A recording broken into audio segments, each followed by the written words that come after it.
So let me start with the first session. I'll sit down, and what I'd like to do is introduce Dave Patton, who is Senior Sales Engineer for a company called Rocana. And this session is focused on analytics for quality of service. So really getting into how is big data and analytics impacting how operators are looking at their network. So what I'd like to do is ask Dave to just quickly introduce himself, the company, and sort of how you look at this space, and then we'll go into some Q&A. We've got these, each session here this afternoon is about 20 minutes long before we move on to the next one. So we'll have about 20 minutes on this. So Dave, welcome. Oh, thank you. Yeah, my name's Dave Patton, as you mentioned. I'm with Rocana. Previous to that, worked with Hortonworks and Cloudera. Been in the big data space for about 4 or 5 years now, various companies, and had the opportunity to work with a variety of customers in all verticals and most of the major carriers within the telecom space as well. Rocana is about 2 years old. Most of the people came out of Cloudera. Eric Sammer was one of the founders, and if you've been in big data, you probably know that name. What we saw was when we were with Cloudera and Hortonworks working with customers, we saw kind of the same pattern again and again of how do we take this very complex piece of software and actually do something useful to solve business problems with it, and make it easy for customers to use. And we saw these patterns again and again, especially around the IT operations. So they thought, okay, let's go ahead and start a company that does that. So originally it was focused on kind of the IT operations. You've got 1 million machines. How do we take all that log data and do root cause analysis, network failures, intrusion prevention? Since then it's kind of morphed, and really we've found a sweet spot with telecom, especially dealing both on the backside with the network and the infrastructure data. It's just a natural fit as well. So tell me a little bit about how would you work. So clearly operators are already collecting huge amounts of data themselves on what's going on in the network and quality of service and that sort of thing. So how do you sort of fit into that construct? So the collection's not the problem. The problem is it's usually left as the exhaust on like the data floor, the data center floor. So how do you actually make that data useful and actually gain insight and information? The first problem is getting it from those edge systems, the edge of the network, from your cell towers, et cetera, actually into a system. And that's where big data helps. That's what it's for, is collecting big data. But getting it there, getting it into a useful format, and then applying those analytical models to it, that's really where the challenge is, and that's really where we provide that assistance. So maybe you could sort of lead us through like a case study of how you, if you're not able to disclose exactly who you're working with, like how you would potentially work with an operator, and what are the, what information are you sort of optimizing, and how would they sort of in an ideal world use you, and how would they measure that in terms of success? Yeah, so on the network side, we're working with a couple of different telecoms, one specifically in the Northwest, and they're using us for a call data record analysis. So I think they've talked about ingesting up to 100 terabytes a day, and that's just some of their sources. So ingesting that from their edge network, they've got a system in place. It's kind of an interstitial collection point, but no centralized collection point. So they want to collect that and then apply different search analytics to one of the use cases they brought up is for network failures, network optimization, emergency things. One of the use cases they wanted to see if we could do was there was a typhoon in Taiwan not too long ago. And they wanted to do a search over all the call data records for the network to see what was going in or out of Taiwan and have that return in under a minute. Wow. So let's just sort of step back for a minute, and because you're clearly involved with huge amounts of data. I mean, what are you able to do today, or what is an operator able to do with you today that maybe 3 or 4 years ago they wouldn't have been able to do? How does this make their world better? If I could give the soundbite answer, it's bigger, faster, cheaper. Yeah. Really what we're doing is applying those concepts of distributed computing. So I mentioned 100 terabytes a day collection, but they want to be able to store that for 2 years. You can do some simple math and see that that's a lot of data. The other thing that big data is kind of bringing to this is we can do traditional analysis. What I mean by that is like relational analysis that we've typically done with databases. But on the same platform with the same data, do non-relational analysis, for statistical learning, machine learning models, et cetera. Yeah. And that's really kind of that power. And I don't need to change my data to kind of fit my job. It's the other way around. So we've applied those models. We've applied the ingest and kind of the standardization for the event modeling. And then one of the things we're really proud of is Rocana Search, which from what we're seeing is just beating anything that's out there, Solar or Elasticsearch. Right. So once an operator is working with you, what is the relationship like? Sort of in terms of are you providing a data set to them that then they are using to sort of execute on certain actions, or is it something that you're sort of providing reports to them? What is sort of the working relationship once you're working with an operator? Yeah, a lot of it's use case dependent. But we're applying the big data tools in our proprietary models and tools. So we've inserted machine learning models, and initially right now I told you it was more for the IT operations, and then dashboards that kind of go with that. And then if you kind of imagine you can plug and pull those, so we could very easily apply very specific telecom models or even customer specific telecom models or company models and dashboards as well. So it's kind of this platform as well as the user endpoint and APIs that you could then upstream, downstream, do any other analytics. And underneath that, you've got all the tools that a big data platform provides you as well to use. And what would you say in the discussions you have with operators when they're considering working with you, and you're talking with them about what they're looking for in network QoS? What are the top sort of 3 or 4 items that they're most concerned about where you're able to potentially help them? 2 points. One, they look at us and say, I can't collect the data that I want to collect. Right, so it's a capabilities piece, or it's too expensive with my existing tools. Right. How do I save X millions of dollars a year and still be able to provide my users with the answers? And how do I do this quickly? I don't want to have to wait 30 minutes to analyze data. I need it in a minute. I need it now. And so you can see not just on the network side, but on the customer side, being able to analyze in real time that customer data as well. Yeah. So. And who at the operator typically sort of manages a relationship? Like who tends to be like your point of contact? What part of the organization or different parts of the organization an operator? So far, it's been kind of the network infrastructure guys. Network infrastructure guys. Okay. And do the network equipment OEMs get involved in the equation at all, or is it mainly with the operators themselves, directly with the operators? We have not done much with the network or the equipment OEMs. But, all right. Hey, we're always here to talk. And so when we talk about network operators, I know you're already doing a fair bit with the mobile operators. Are you doing any work, or are you looking at fixed operator opportunities as well, like for example cable MSOs and broadband providers? Actually, not just the normal telecom, but there's a couple of the cable providers, I guess, for lack of a better word, that we've been working with. So, I mean, the use cases are applicable to any organization that has a large or complex amount of data that they need to ingest, store, and analyze. That's where we fit. Right. But are there, as you talk to the cable operators, are there different sorts of discussions in terms of the sort of metrics that they're looking for, or the types of I guess pain points or issues that they're trying to determine through using some of your data sets? On the back end, I mean the network optimization. They're pushing more bandwidth obviously than a phone call. On the customer side is how can I maximize the lifetime value of my customers, right, and provide them with the service that they've come to know and love and expect. Right. And I know, as we talked about earlier, the operators are doing some of this themselves, and in some cases you're complementing or enhancing what they have. In some cases you might be replacing some of those functions. So is that just sort of a continuum depending on which particular operator in terms of enhance or replace? Yeah, a lot of my background was in consulting for like 20 years.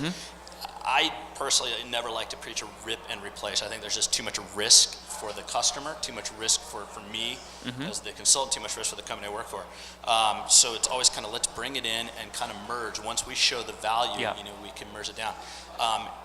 Versus kind of let's do it in-house in ourselves. A company like Comcast or Sprint or AT&T or T-Mobile, they're not big data experts. They're telecom mobile experts. Right. We are the experts in that. So let us do what we're really good at. We can provide that expertise. Okay. So maybe you can provide us with another sort of a case study or two in terms of, if you're not able to say specifically who you're working with, an example, tier X telco in either the mobile or the fixed environment, sort of what you've, sort of the problem sets you're looking at with them and how they've used you, and sort of how do they measure the success of an implementation, like how it's made a difference in their business. So what are they able to do once they've started working with you? Could you sort of walk us through like what a typical engagement might look like? Specifically, the guys in the Northwest, they're looking at how they can, number one, I mentioned, analyze at a larger scale. Yeah. But right now, they're current Splunk users, and everybody loves Splunk. Nobody likes to pay for Splunk. So tell people here might not be familiar with Splunk. So what's Splunk is kind of a log searching, network log optimization. Finding analysis, looking through either CDR records or regular operations logs. So they, bring us in to help offload some of the costs of that, and as I mentioned, being able to search that data faster. Their current system that they've homegrown, they can analyze that data, but it takes up to an hour to do a search. We're able to bring that down to under a minute.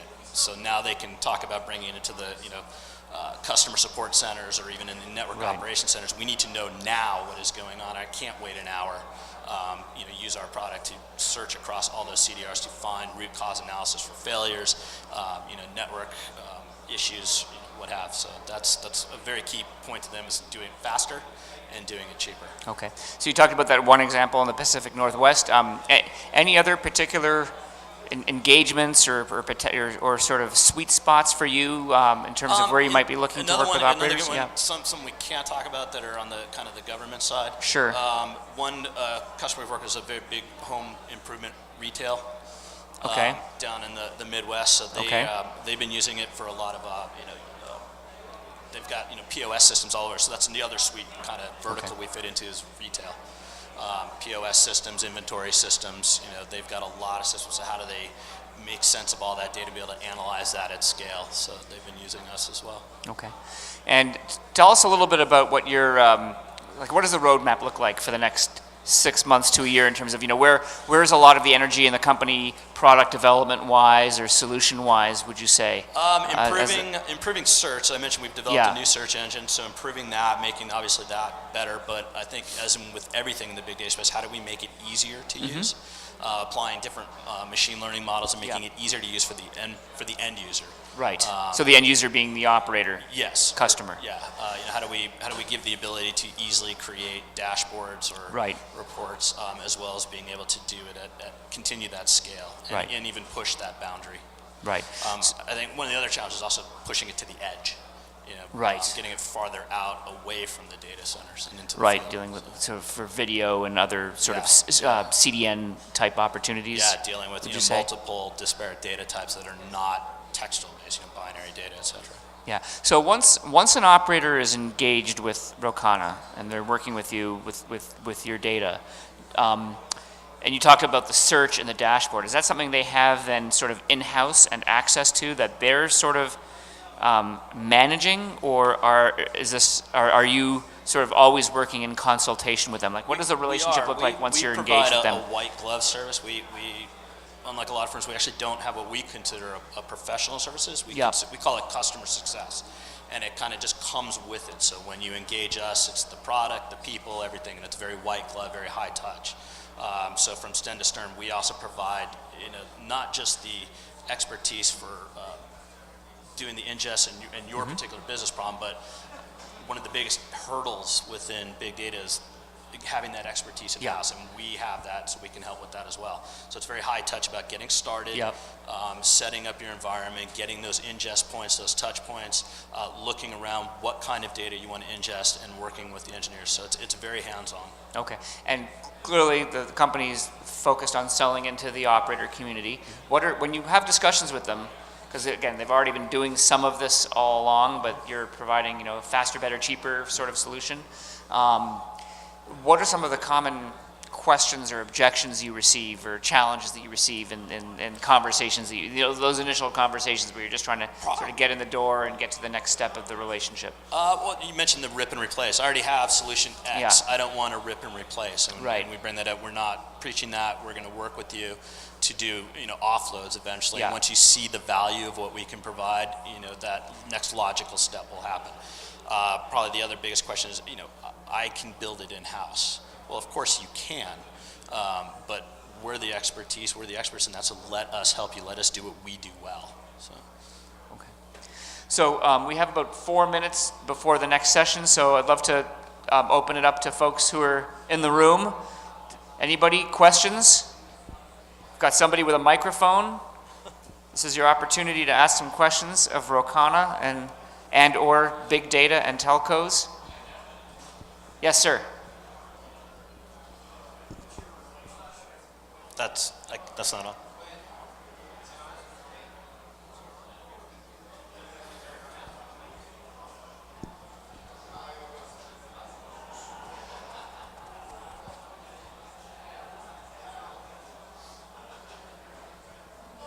Sorry, guys. Not working. I'll give you mine. Testing. What's your relationship with the service assurance segment of the market? Are you working with service assurance platform vendors to feed them data or do analytics for them? I'm personally not. I'd have to check with any of the other engagements. So I work across all verticals. So right now we're working mostly with kind of the network infrastructure, and I believe some of the customer side of the house as well. So specifically, I don't think we've worked with the group you just mentioned. Could I follow that? You said something very promising about the customer satisfaction angle of it. I know it's early days, but have you got any, every company has difficulty, getting 100% customer satisfaction, right? But there are some famous tracking organizations like the American Customer Satisfaction Index. It's early days, but have you had any sort of statistical success where you can show the firm did so-and-so before they worked with you, and then afterwards the customer satisfaction went up 4 points or anything like that? Probably more qualitative than quantitative.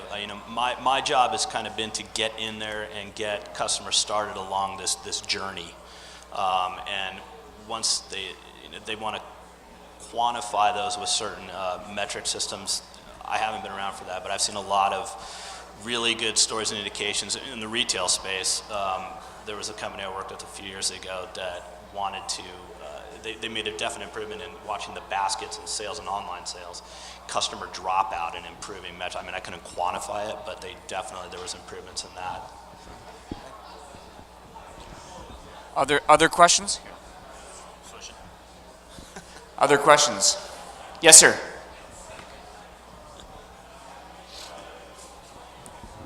Hi. Hi. Do you do net promoter score analysis also and finding out the reasons why the customers are unhappy? And There was some noise on this end. I didn't catch that. I'm sorry. sorry.